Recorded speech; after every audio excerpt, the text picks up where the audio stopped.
Please. Okay. Okay.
Test 1, 2, 3. Test.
Check. Will you check?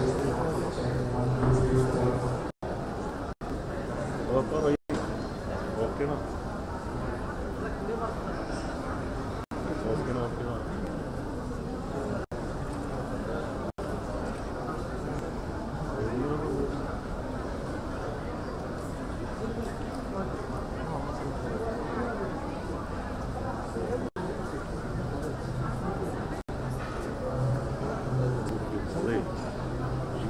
ഒരു ഇവിടുത്തെ കാര്യമില്ല, ഒരു ഫോട്ടോ ഫോക്കസിലായിരുന്നു ഈ സാധനം ഇത് ഇങ്ങോട്ട് വിളിച്ചിട്ടുണ്ട്. ഇവിടെ കണ്ടോ ഫുൾ ഇങ്ങോട്ട് പോകും.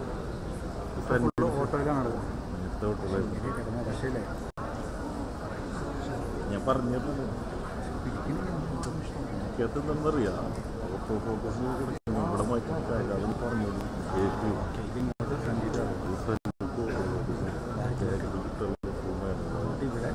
അല്ല അവിടെ ഒന്നും ചെയ്യണ്ട. മാനുവൽ കിട്ടുന്നില്ല. ഇതെപ്പോഴും ബാക്കിൽ വരും. മാനുവൽ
റെക്കോർഡ് സ്റ്റാർട്ട് ചെയ്യണോ സംസാരിക്കുന്നത്?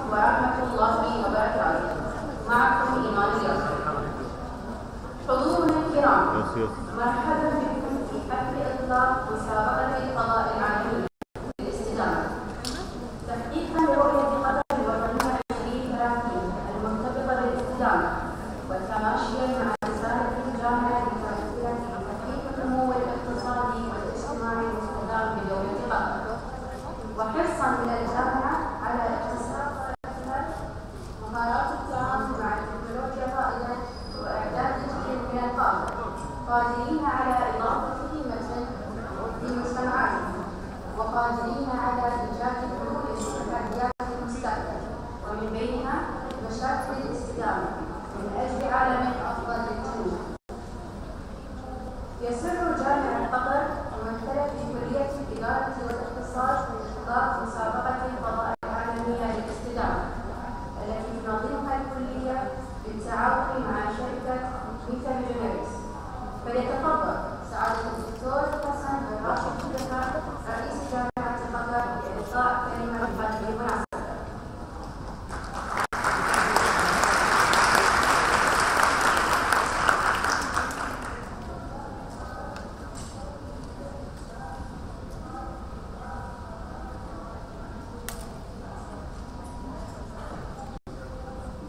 بسم الله الرحمن الرحيم. الحمد لله والصلاة والسلام على أشرف المرسلين سيدنا محمد وعلى آله وصحبه أجمعين. أصالة عن نفسي ونيابة عن جامعة قطر أتقدم بأسمى آيات التقدير والامتنان للحضور الكريم على تلبيتكم دعوتنا ومشاركتكم لنا احتفالنا بانطلاق مسابقة تحدي الفضاء العالمي للاستدامة الذي تنظمه كلية الإدارة والاقتصاد بجامعة قطر بالشراكة مع ميتافيرس وآيس كيوبس. إيمانا منا بأهمية دور التعليم والمؤسسات التعليمية في إعداد أجيال من القادة والمسؤولين القادرين على إيجاد مستقبل مستدام ومزدهر في قطر وعالم أفضل للجميع، وتماشيا مع رسالة الجامعة المتمثلة في تحقيق النمو الاقتصادي والاجتماعي المستدام بدولة قطر، تبنت الجامعة العديد من المبادرات والخطوات الهامة لتعزيز ثقافة الاستدامة وتطوير المعرفة والقدرات من خلال التركيز على المواضيع ذات الصلة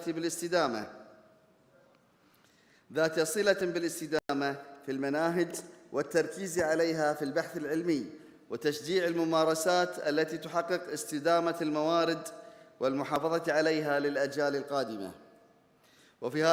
وفي هذا الإطار تطلق جامعة قطر تحدي الفضاء العالمي للاستدامة الذي يتيح المجال لمشاركة فرق من الشباب المنتسبين إلى مدارس وجامعات من كل أنحاء العالم من الفئة العمرية 16 إلى 24 عاماً بالعمل في فرق من عدة دول ومن تخصصات وخلفيات متنوعة على إيجاد حلول مبتكرة تعالج إحدى التحديات الملحة التي تهدد الاستدامة على كوكبنا، وتساهم بذلك في تحقيق عدد من أهداف التنمية المستدامة للأمم المتحدة. ومما لا شك فيه أن هذه المسابقة فرصة نوعية غير تقليدية تمكن الأجيال الشابة من اكتساب مهارات التعامل معاً وتطوير التكنولوجيا الرائدة، بالإضافة إلى التعرف على أهمية استكشاف الفضاء كقوة دافعة في الجهود المبذولة عالمياً لمواجهة التحديات التي تواجه استدامة الحياة على الكرة الأرضية. لذا يشكل تنظيمها أهمية كبرى في تعزيز مكانة دولة قطر ضمن الدول التي تعمل على نشر ثقافة الاستدامة ورفع مستوى معرفة الأجيال الشابة، بما قد يساهم استكشاف الفضاء وعلومه في إيجاد حلول لهذه التحديات. ذلك لأن فهم البيئة على الكواكب الأخرى ودراسة أنظمتنا البيولوجية وكيف تتصرف المواد عندما لا تتأثر بالجاذبية تساعد في العثور على إجابات لأسئلة مهمة وإيجاد حلول مبتكرة لتحديات تواجه العالم. وفي هذا الإطار نشكر وزارة البيئة والتغير المناخي في دولة قطر، كما نشكر المؤسسة العامة القطرية للكهرباء والماء كهرماء لدعمهم لهذا الحدث الهام، إيماناً منهم لنشر ثقافة الاستدامة وإيجاد الحلول للتحديات التي تواجه البيئة والتغير المناخي. وحيث أن دولة قطر قد خطت خطوات متقدمة في مجالات الطاقة النظيفة والاستدامة، فإن من شأن المسابقة وما تتضمنه من برامج مساندة أن تسلط الضوء على ما تم تحقيقه في هذا المجال وتعزيز سمعة دولة قطر إقليمياً وعالمياً. وسيتبع المسابقة تأسيس مختبر لابتكارات علوم الفضاء في كلية الإدارة والاقتصاد بجامعة قطر، ليكون بمثابة نواة لإنشاء دعائم اقتصاد الفضاء. كما تشكل انطلاقة هذه المسابقة من قطر إضافة لسجل قطر المميز في استضافة المناسبات العالمية ذات الأثر الإيجابي الكبير. وفي الختام نشكركم جزيل الشكر على تلبيتكم دعوتنا، ونثمن جهودكم نحو دعم توجهات دولة قطر نحو موارد مستدامة. وفقنا الله وإياكم لما فيه الخير والسداد، وحفظ أوطاننا وأهلنا من كل سوء ومكروه. والسلام عليكم ورحمة الله وبركاته.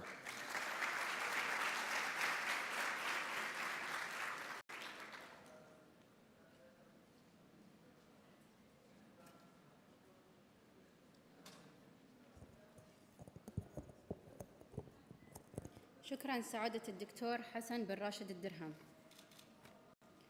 أما الآن فليتفضل كل من الأستاذة الدكتورة رنا الصبح عميدة كلية الإدارة والاقتصاد، والسيد ريتشارد أكد الرئيس التنفيذي لشركة سبيس أبليكيشن للإعلان عن إطلاق مسابقة الفضاء العالمية للاستدامة.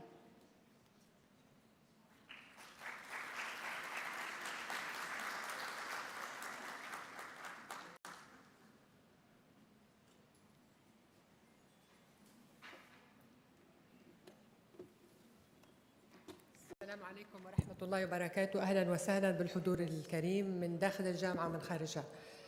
أنا من بعد أسبوع رح أقدم العرض باللغة الإنجليزية، لأنه مثل ما عارفين المسابقة عالمية وعم يتابعها معنا لايف العديد من كل أنحاء العالم. الترجمة للغة العربية متوفرة إذا احتجتوا. بسم الله الرحمن الرحيم. In the name of Allah, the merciful, the most merciful. It goes without saying that we live in a time of rapid changes and unprecedented turbulence. Problems such as the climate change, environment degradation, among other challenges, as well as technology that is advancing at a very exponential rate, are changing the world around us, and hence the future of education. In such environment, universities may choose to manage, adapt, and grapple with these challenges and disruptive trends, or they may choose to lead and create the future. As a national leading university in Qatar and top-ranked in the region, our only choice is to push and take the lead and push boundaries and prepare our students for the future. As a College of Business and Economics,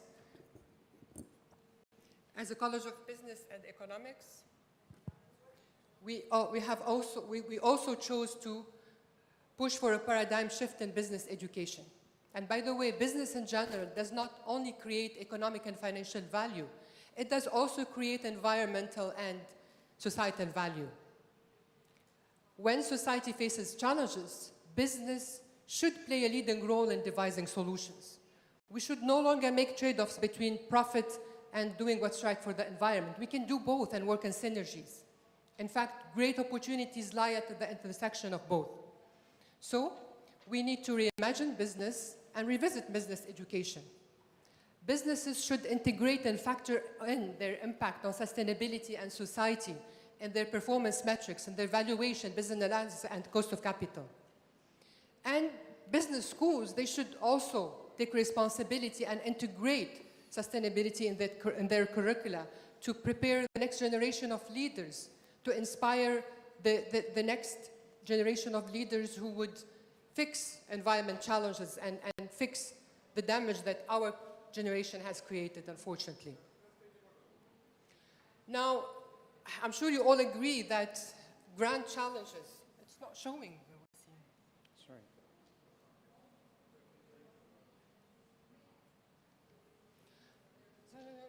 It's okay. I'm sure you all agree that grand challenges defy conventional solutions, so we have to be creative and innovative. This is why we thought of space. Space can help because it opens doors, it opens horizons, and it may answer challenging questions that would remain unanswered otherwise. Even in our religion, in our Holy Quran, there are many verses that make reference to the wonders of the galaxies and the greatness of the universe beyond. This is how this idea of the challenge came about. It started with a dream. I thought it was a far-fetched dream, but we bumped into meta-visionaries who shared our vision of preparing the next generation of leaders who would create a more sustainable future for all. Grand challenges also defy a span across boundaries, countries, and disciplines. This is why we wanted it to be a global competition. We wanted to invite youth, students from all academic institutions all over the globe to join in multidisciplinary teams and join forces to find some innovative solutions to address pressing issues related to sustainability. We're also leveraging on this mega event that Qatar is hosting, the FIFA World Cup, and we are building on Qatar's efforts in advancing the cause of sustainability locally and globally. As you would agree as well, that solutions will not make an impact and help us do something for the environment unless they are economically viable and they are scalable. And this is the reason one key criteria in assessing those proposals or ideas is to what extent there's a solid and successful business model behind it. Now, I'm going to show you our website and walk you through some of the information that you might need to know. If you go to the challenge.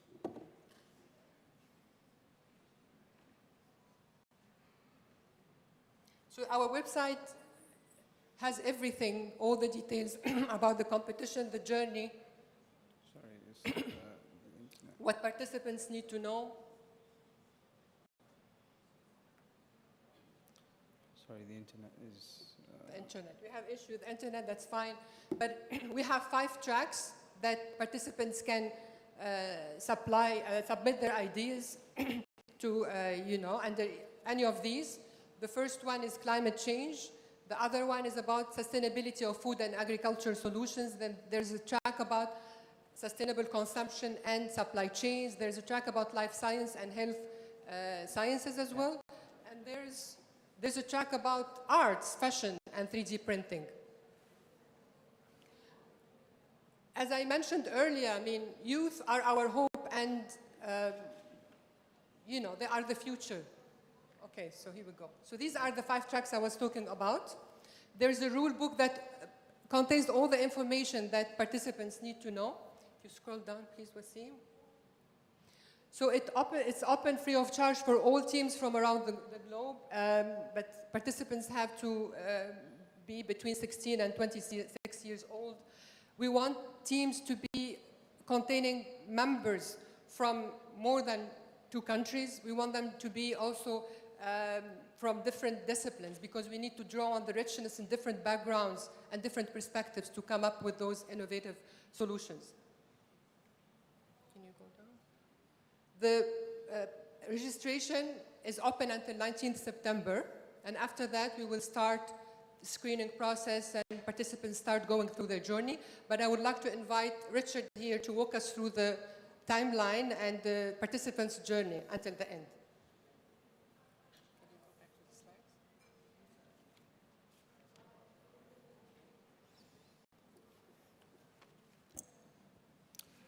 Good afternoon. My name is Richard Akid. I'm the Managing Director of Space Application Services, a company which focuses on space solutions. The company is a developer and integrator of space solutions. We work with the International Space Station. We work with on-orbit servicing and lunar destinations. We regularly deliver payloads to the space station with the IceCube service, which you will hear more about later.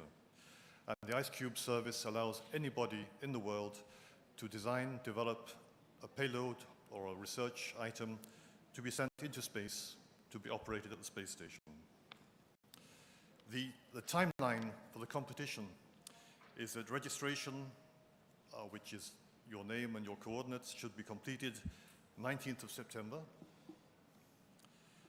There will be a general webinar to inform those who have registered and those who are interested between the 5th and the 19th of September to explain what are the subjects to be addressed, how to address the subjects. There is a request to submit a first idea for those teams who wish to go ahead and submit an idea. And this is a 2-page idea to be submitted on the 1st of October. After the 2-page idea has been submitted, there will be a selection process and a down selection to 10 teams per track. The 10 teams will receive mentoring, they will receive training, they will receive webinars, and there will be support to preparing the full detailed idea. And this idea should be about a 20-page document. The full idea should be submitted by the 3rd of November, and the evaluation of the full ideas and the down selections to 4 teams per track will be performed between the 8th and the 14th of November. There will be some coaching to allow the teams to be able to pitch their ideas to the jury, and the pitching will be between the 14th and 15th of November. And the winner will be announced from the International Space Station during the FIFA World Cup event here in Qatar. Thank you. Thank you, Richard. And I have to add here that there will be a winner for each track, and there will be a grand winner for all tracks. And winners will be announced from the International Space Station, inshallah. Right. Okay, you might be wondering what's next. What will happen after this global competition launched by Qatar University? Good news is that it's going to be a sustainable competition. This year from Qatar, next year from Japan. And as far as we are concerned here at Qatar University, again, this is going to be just the beginning. We are planning to create an ecosystem that would lay the foundation of space economy in Qatar. We are start by establishing a business space innovation lab, the first in the MENA region. And then we're gonna also develop some sustainability and space-focused curricular, engage with the community and partner with the industry so that we can do something together in our race to save our planet. Can you go next? I would like to take this opportunity to thank our partners and supporters from Qatar and from, overseas as well. And huge thanks to our global partners and supporters, Kahrama, our sole water and power suppliers in Qatar, and to the Ministry of Environment and Climate Change, who really believed right away in our vision and jumped into support. For those who are not supporting, maybe because you didn't know about this, there's a chance to join. You still can support the competition, a track, a team, and you can also have a legacy and support establishing the Innovation Lab. So we're giving you a chance to join us in our race to save the planet, but we only take cash, by the way. And I would like to wrap it up with this quote by Nobel laureate William Nordhaus, very inspiring one actually. I hope that you, our grandchildren, will look back in the years ahead with appreciation.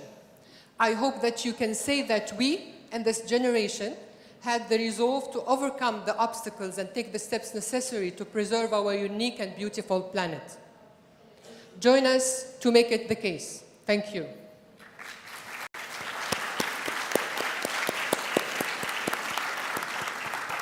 Thank you.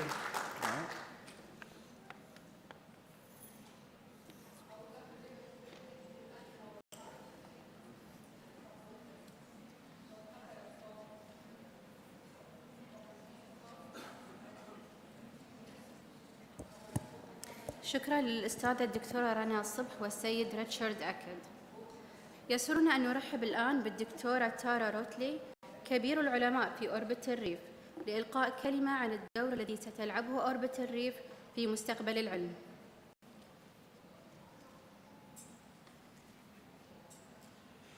Thank you. So now we're going to play a message from a dear colleague, someone who's very close to me, very close to Jim Green. And this individual has supported us to getting here to where we are today. And this is someone who I hope will be coming soon and joining you here in Qatar. And really, in terms of introductions, this is one I'm really proud of giving. So I want to introduce Dr. Tara Rutley. Dr. Tara Rutley was the former Associate Chief Scientist for NASA who used to work with Dr. Jim Green. And she is now the Chief Scientist for Blue Origin and Orbital Reef. So I'm now going to play a message from our partners from Blue Origin with Tara leading the cause there. So with that, there we go. I present Dr. Tara Rutley, Chief Scientist for Orbital Reef, Blue Origin.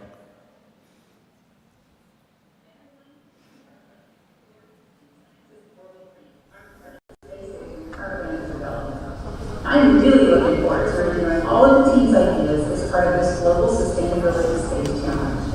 Now, this Sustainability Challenge is very much in alignment with Blue Origin's vision of millions of people living and working in space for the benefit of Earth, as it brings together the best ideas on how to use space to enable humans to solve some of the world's biggest sustainability challenges we're currently facing. And, like this particular global challenge, we at Blue are building a local space globally. Our reusable New Shepard rocket has sent over 31 people into space from around the world, including the first Egyptian, the first Portuguese, the first Mexican-born woman, and the second Brazilian to ever fly in space. New Shepard has also sent over 100 science experiments in space from students and researchers from around the world, just like you. The Global Sustainability Space Challenge is supported by Blue Origin's nonprofit, Club for the Future, a foundation that inspires future generations like you to help us build that road to space.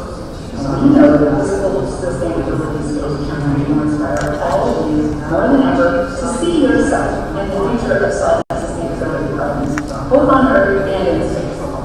Now, my goal on Orbital Reef is to develop the best science program in space to benefit both Earth and our return to the moon with ideas from some of the best minds from around the world. So you can bet I'll be paying close attention to how your ideas are going to be using that very special resource of space to improve our life on Earth. This Global Sustainability Space Challenge is so important for so many that it's really exciting to be working with you all now. So let's get to work. We have some great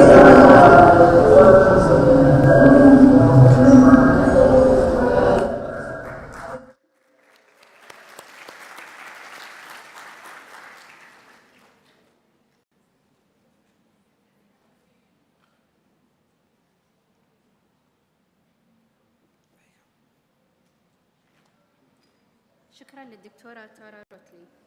تفخر جامعة قطر بتواجد شخصية مميزة من كبار العلماء الذين أثارت إسهاماتهم العلمية المتعددة في إثراء وتطوير البشرية بشكل عام وعلوم الفضاء بشكل خاص. فليتفضل الدكتور جيمس جرين كبير العلماء السابق في وكالة ناسا وكبير العلماء الحالي في شركة ميتافيجنريز ليحدثنا عن لماذا يعتبر اقتصاد الفضاء أمراً أساسياً للأرض.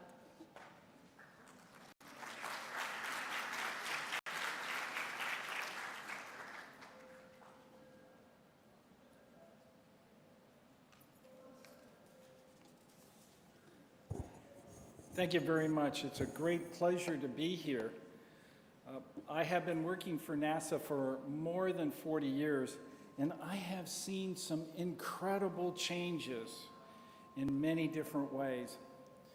For the past 60 years, space travel, getting into Earth orbit, flying to different planets, observing the universe in different wavelengths, has largely been confined to only a few governments. But now we're on a new era, a new path, because our ability to get into space has much improved. We now have facilities like the International Space Station, which has been orbiting the Earth for 20 or more years. And in fact, as I see the youth, our next generation here today, you have lived at a time when someone, a human, has been orbiting the Earth. That is truly remarkable. And what has happened during that time period? The initial research to develop new ideas, new techniques, based on the ability to live and work in space, which is like no other environment here on Earth and provides a unique opportunity to investigate so many different aspects, not only looking down globally at our planet, but also understanding life science and how the body works in zero gravity. The ability to grow materials and create crystals, unlike what we see here on Earth where there are impurities. In space we can grow them perfectly. The ability to create skin grafts, the ability to understand changes in the immune system, DNA expression, changes in our microbiota. These produce conditions for which we can study, we can learn, and we can then apply our knowledge here on Earth. We are in an era of climate change. But how did we get here?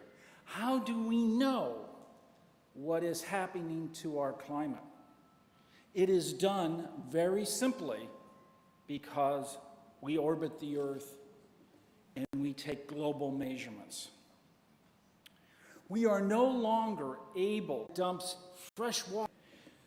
We also know the Earth is responding as it evolves with humans by bringing in and consuming in 2 decades than we are today on the average.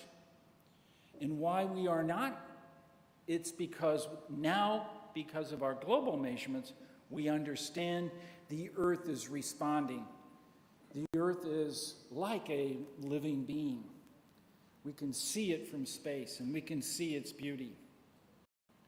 But let me mention a couple things about this situation from a planetary scientist perspective. The Earth is 4.6 billion years old. It will survive the human race. It will go on and live without us.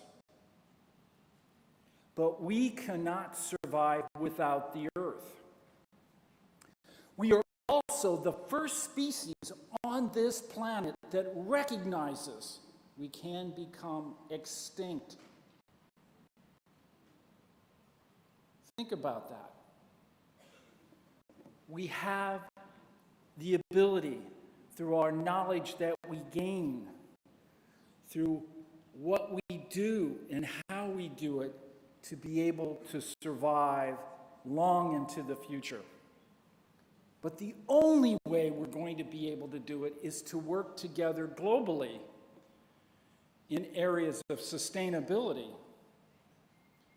And now we've come to a key point in history for which we can do these things. We've recognized what we've done in the past. We've recognized its effect on our planet. And now we need to chart a new path.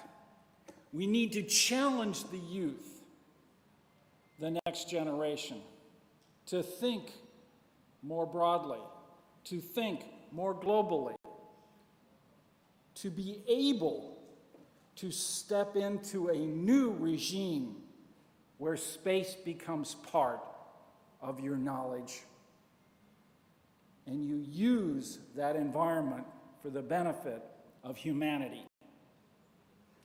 The Global Space Challenge is a perfect first start in this area, becoming more aware of what we can do in space, because now we can access it more easily.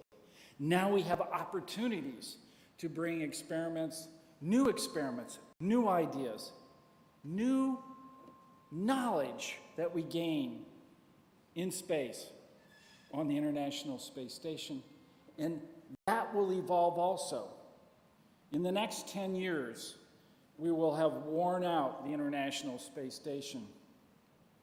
But new commercial groups are starting to appear, as we heard from Dr. Rutley, building the orbital reef, that next generation space station. What should it do? What are the experiments it should have? What would be the things that we need to know? You should decide. You should be the ones that develop the next experiments that will help the sustainability of this planet for the human race. Good luck. Thank you.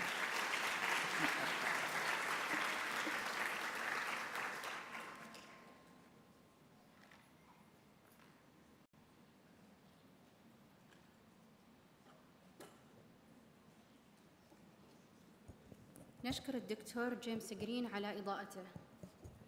حضورنا الكرام، نقدم لكم فعالية شركة ميتافيجنريز والتي يقدمها السيد وسيم أحمد الرئيس التنفيذي للشركة، والسيدة هيلدا ستينوايت رئيس تطوير الأعمال في آيس كيوب، والتي سيتم من خلالها الكشف عن أول مختبر ابتكار فضاء للأعمال، والأول في الشرق الأوسط في جامعة قطر في كلية الإدارة والاقتصاد.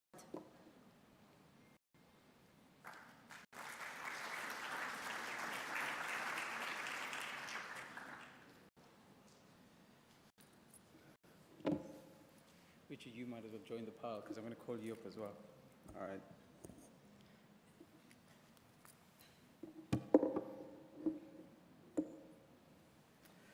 Okay, first of all, thank you so much for hosting us. It's an absolute honor to be here in Doha, Qatar. I've come probably my fourth time now, and I really want to thank you personally for not just helping with all this, taking care of me, making sure I'm okay, dropping food off, like I can't start, and you're absolutely incredible. I won't say she's like a mother figure, I'd say she's like a sister figure, as I realized, and thank you so much for that. And I want to invite my partners, people who've made this happen, Jim Green, Hilda, Richard, I'll give you one of these, I'll give you one, Richard, you can join me. So I really thought about what I wanted to say today, and this message is for yourselves, but also everybody behind and who's outside. This is, for us, a new paradigm. As students and those who have just graduated, for all of us, we are experiencing a rate of change, as Dr. Rana talked about earlier, which is exponential. But not only is it exponential, it's rapid. We have never, as a species, encountered an environment where change is happening so quickly. And how does one navigate that? And I just want to set the context. Imagine someone who's been working in retail, in a supermarket for 10 years of their life. That job is now gone. And not only has that job gone, there's no equivalent job like it. Now, this is a single mother with 2 kids. And now we're telling her, by the way, you have to reskill yourself, retrain yourself, because the jobs that we have today no longer can use the skills you had. How do we navigate that? And this is why we're here, and this is why we came together, is, for me, the only way all of you are going to succeed if you have the ability to consistently be comfortable with the uncomfortable. Be ready to be consistently able to reinvent yourself. I'm a taxi driver's son. And today, I've opened a space company with some of the most people I'd watch on TV when I was a kid. So if I can do it, there's no one here who can't do it. And with that, I want to really thank all of you. Thank you for making this happen. I'd also like to thank Tara and all the people who started out with us because this is something fantastic. Where we're heading into now is an absolutely amazing frontier. And we're going to show you something now which really pushes the boundaries, where we see the future of education, where we see these labs going. So with that, Hilda, I'd love for you to say some words, and then we've got something really exciting to show you. Thank you very much, Wasim, and thank you very much, Dr. Saab and University of Qatar, for hosting us here today. I'm really excited about the announcement and launch of this new challenge, Global Sustainability Space Challenge, which really opens opportunities for students here in University of Qatar and globally to access space and to integrate space in their new, novel, entrepreneurial ideas of how we can help in the sustainability for Earth. Students, it's your time now. We, with IceCube Service, launch to the International Space Station projects for research and technologies from students or companies or universities all over the world.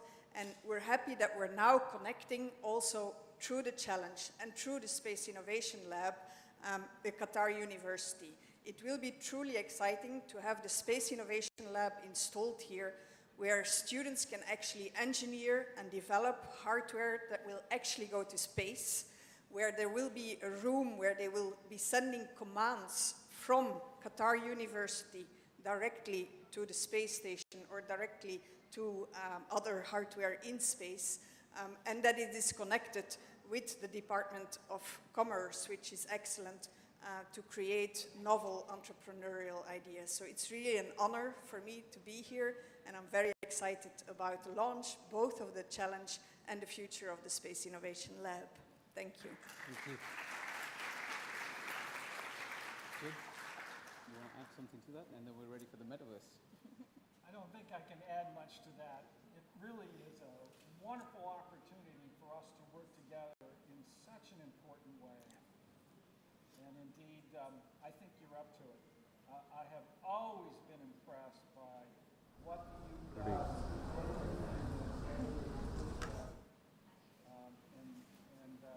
Let's get on with it. Right. What we're going to do now is we're going to take you through a Metaverse event. So if Hilda and Jim, if you can go and prepare for that. And whilst they're doing that, we're going to show you what the future of learning is looking like before we're joined in the Metaverse. So we can show you exactly how that feels and a whole VR experience. So we're just going to take a 2-minute break whilst I load that up, and then we'll take it from there. So just give us a couple of minutes.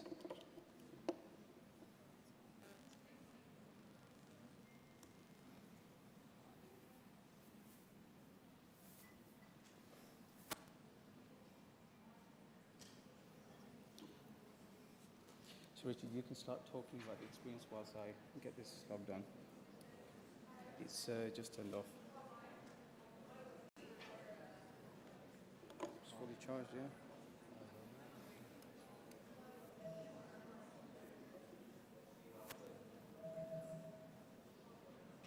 There you go. Nice, working now.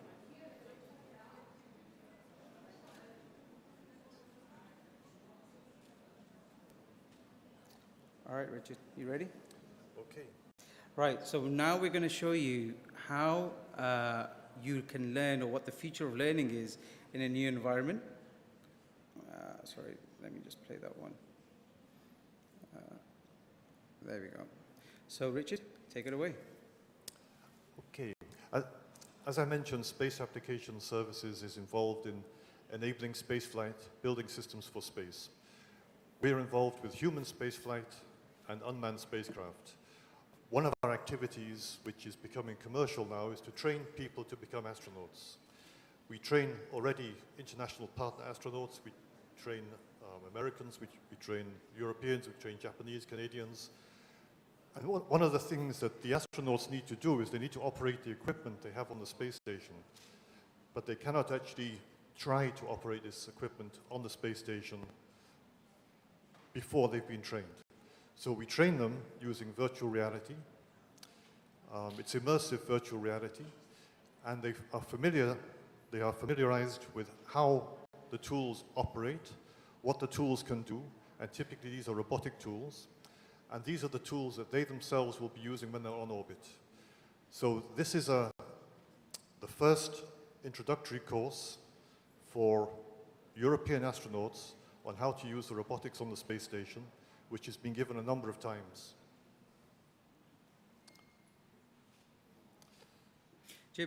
Richard, I'd like to ask you, when you set up the virtual environment, what was the thought behind it? The main thought was it should be able to be training anytime, anywhere, when you need it. If you have to train with a robotic system and you're not near the robotic system, you cannot do it. If you have a virtual system, you just have to put on the headset, turn it on, and you can train. And if you look at the number of disciplines and the number of different subjects that you have to use in something like this, I'd love for people to know, is it just engineering? Is it just science? What are the different disciplines that are applied today and why that's important? Well, to put together a training system like this, there's a detailed analysis of the requirements and the instructional needs of the astronauts and the scenarios in which they'll be using the technology. Then the right implementation methods are chosen. Some astronauts are trained in classrooms, some astronauts have PowerPoint training, but for particular activities which involve large systems which cannot be touched and used on the ground, virtual reality is the right solution for that. These systems are developed relatively quickly, and they're very easy to use by anybody, anywhere. So we have astronauts in Europe, astronauts in the US, astronauts in Canada, even astronauts on the space station using this technology to train themselves or to refresh their mind before they will actually operate a robotic system on the space station. Well, thank you so much. We're now going to do a live Metaverse event where Jim Green and Hilda will be joining on. So I'm just going to put this on. Thank you, Richard.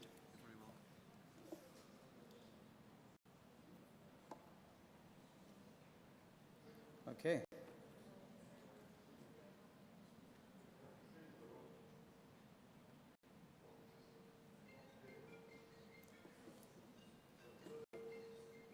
Fantastic. Abdul, can we do a mic check and make sure your guests are in there for the stream?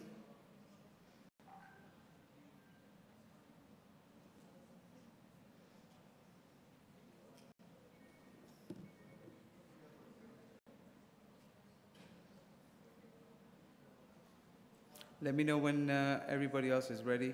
Abdul, can you hear us? Can you speak so people can hear you?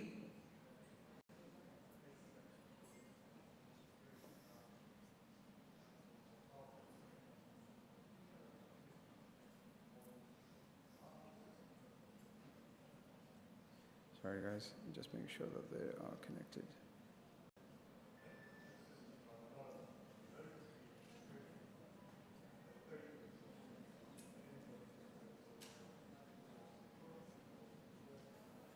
Abdul, can you speak?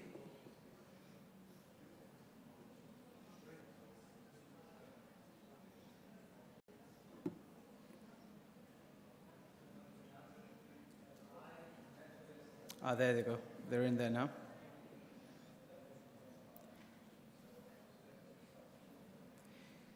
Can you guys unmute and speak?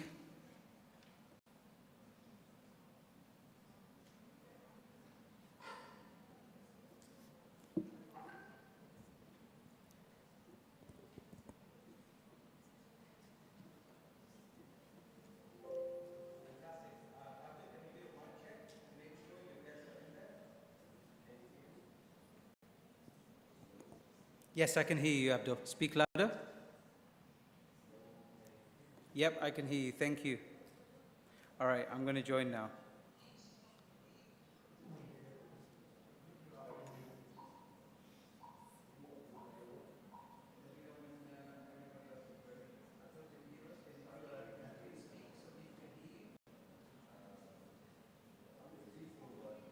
Yep, we can hear you, Abdul. We can hear you.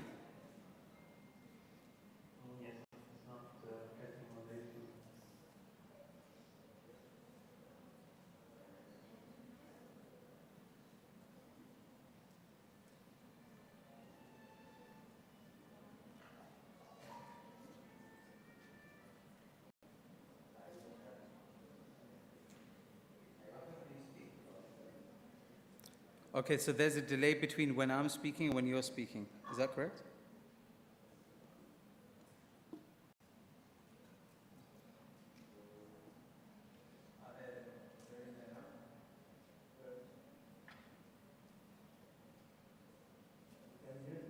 Can you guys unmute and speak?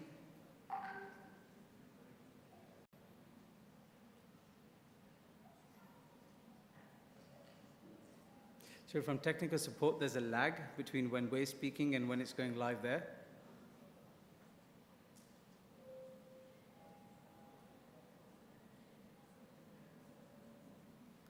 Okay. If it's not, what we'll do is...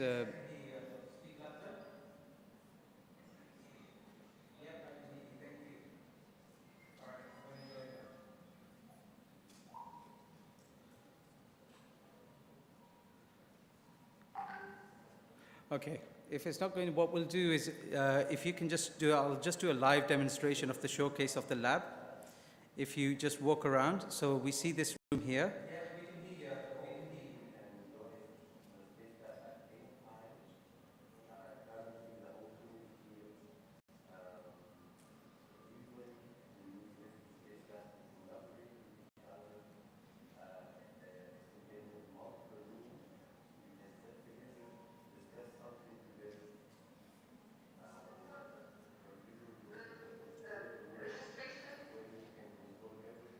Okay, so there's a delay between when I'm speaking and when you're speaking. Is that correct? Yeah, there is a huge delay.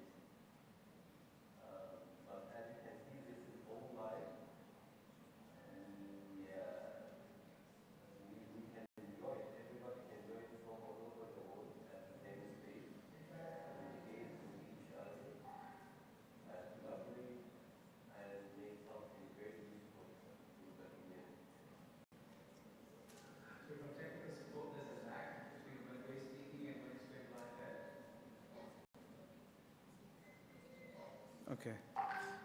So guys, sorry, we tried to do, but there's a lag between the technical side and what we're trying to show. But what you can do is once we're done from here, you can go and actually try the Oculuses in the room and go in a real-time environment. So with that, we're going to move to the final stages. So Dr. Rana, if you want to come on stage, I'll call the others. And what I want to say is thank you so much. There we go. Right. So we're going to do this. I'm going to show you the final points of what the challenge is about, why we're doing it. Thank you so much for your patience. And as I said, apologies it didn't connect the way we want, but afterwards you can go out and you can give it a go and see what this is about. So I'm going to play this now for you.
Thank you.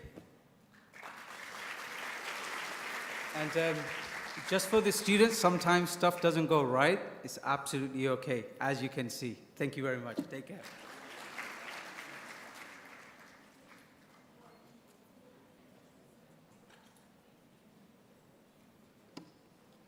نشكر السيد وسيم أحمد والسيدة هيلدا ستنوايت على هذه الفعالية الشيقة.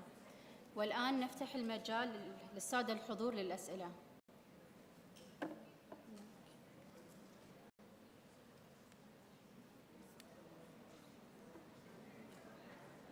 ما في سؤال؟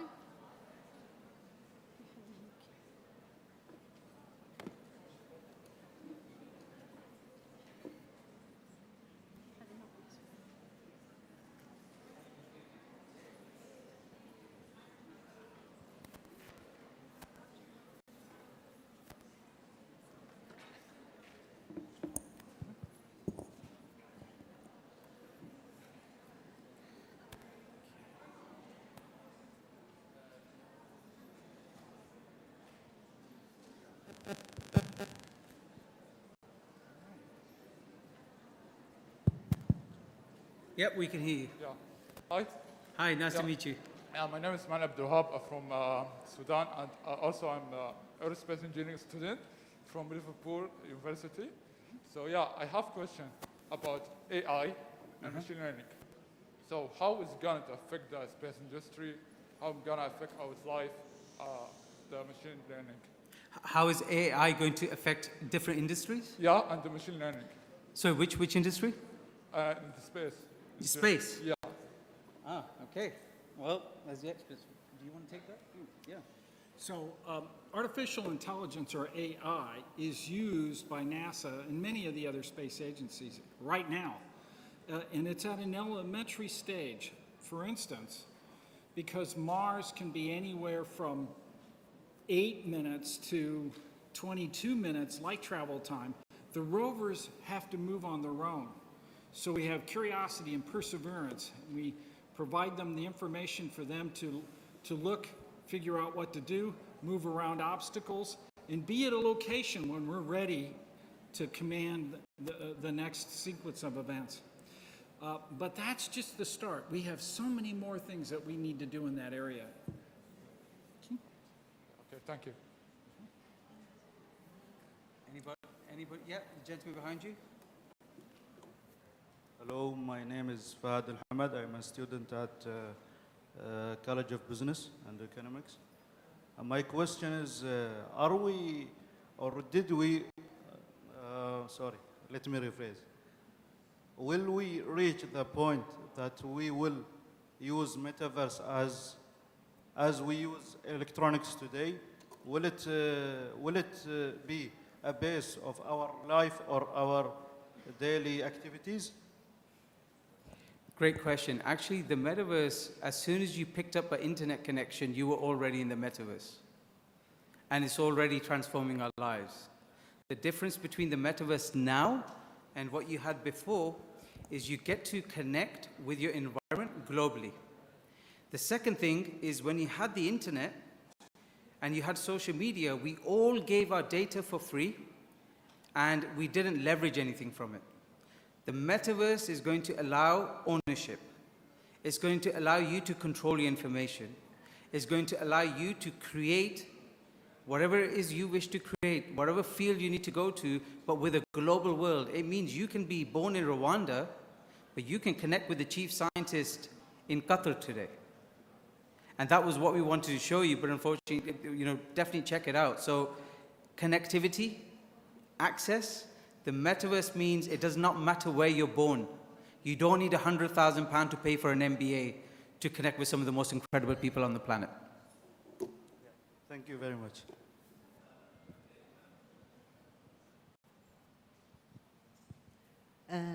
First of all, I would like to thank you for facilitating this type of collaboration.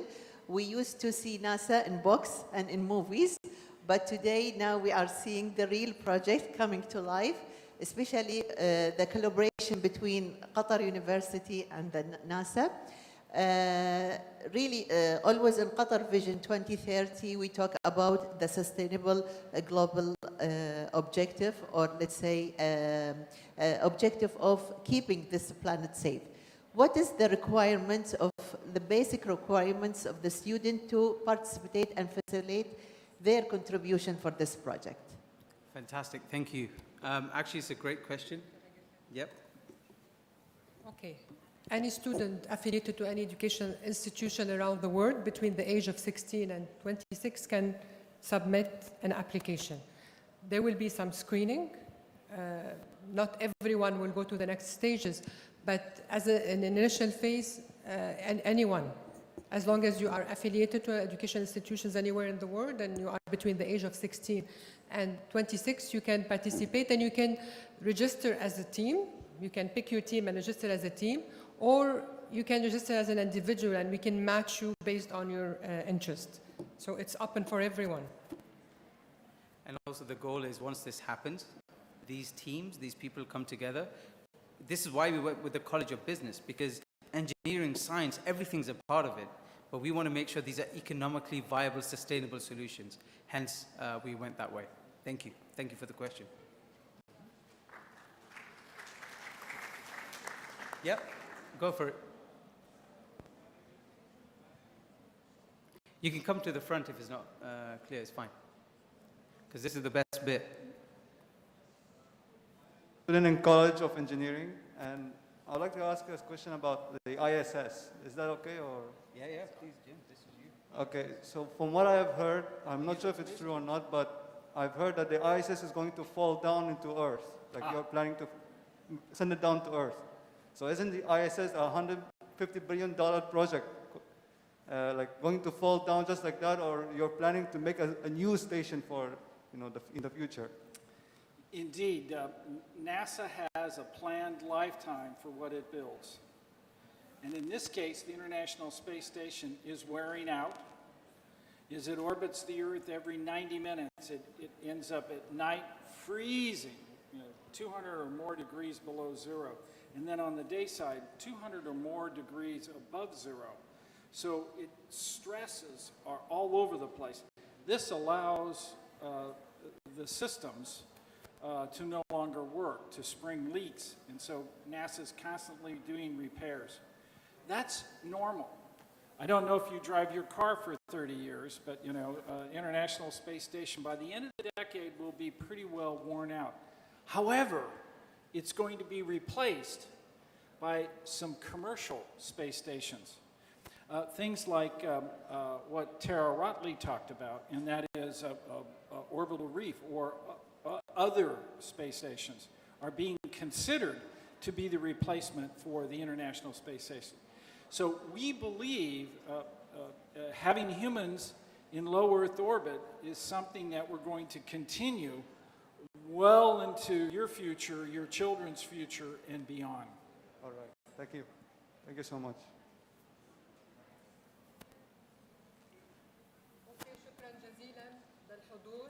شكرا لمشاركتكم معنا فعالية انطلاق المسابقة، وإن شاء الله حيكون في أبديت مستمر عن المسابقة لحد ما نعلن عن الفائزين إن شاء الله في 21 نوفمبر. شكرا جزيلا مرة ثانية وأهلا وسهلا فيكم.